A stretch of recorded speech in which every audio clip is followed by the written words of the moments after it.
Today we're going to run through what is the best food for weight loss, and you're going to be surprised that basically I'm not going to be sprouting out the usual stuff. I'm going to basically explain to you the strategy I use. I'm a personal trainer and I've helped hundreds of people reach their target weight and lose weight by this strategy I'm about to share with you right now. When someone usually comes to a personal trainer and they're asking for a diet plan, what they're expecting is this diet plan all laid out, with times that they're going to eat and days and all that stuff, and every meal is placed into the plan and you're supposed to eat the meal on this day and you're supposed to follow it to a T. Now, while this is what you think you want basically and you think will get you results, ultimately this is not what gets results. And you think that in this plan are all these foods that are so healthy, you know, like you'll start off with oats, maybe a protein shake, you'll have an apple for your snack, and then you'll have chicken, rice and broccoli for your lunch, and then you'll have another snack, and then you'll have a salad. And you'll be basing this whole diet around whole food, nutritious food, which is correct because you're going to want to be eating healthy food and you're going to want to be feeling good about yourself. And that also brings additional benefits, which I'll explain in a minute. Now, what these plans fail to take into consideration is your actual lifestyle.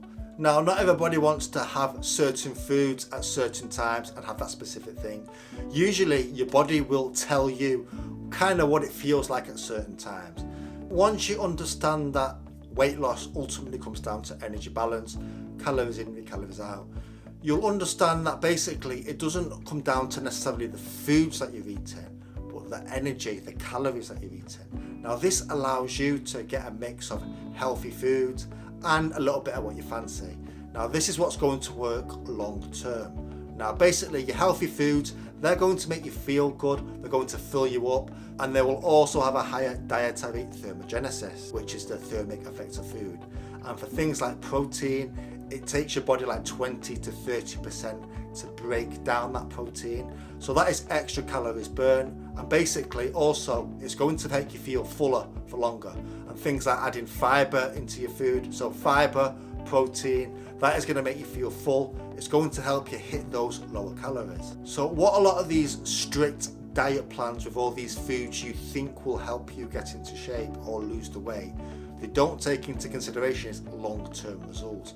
Now, you know as well as anybody that in the first week to 2 weeks you're going to be feeling great, and this isn't going to go on because you're going to be cutting things like chocolate out and things you enjoy. It's not a long-term thing. Now, with my clients, what we do is we get 80% of your diet comes from nutritious food, things that make you feel fuller, they take longer to break down, protein, fiber. Your fats and your carb ratio can alter. It's not that important. The most important thing is for weight loss is you hit your calories. So there isn't really such thing as a best weight loss food. What works for me and I eat won't necessarily work for you. The best food could be whole food, it could be junk food. Now, what you need to understand is for weight loss is that those two combined, they're going to help you reach your long-term goal. You're not going to get there by cutting one or the other out. So ultimately, what it does come down to is whatever foods you can eat day in, day out in your diet and hit that calorie deficit without feeling like you're starving and you're feeling malnourished or you feel like you're depriving yourself, that is ultimately the best diet or the best foods within that diet. Those are the best foods for your weight loss. Nobody can tell you what are the best foods for your weight loss. So long as you're getting all your vitamins in and minerals and you're satisfying that sweet tooth craving or the bit that you fancy, long term, that is what's going to get you results paired with the calorie deficit.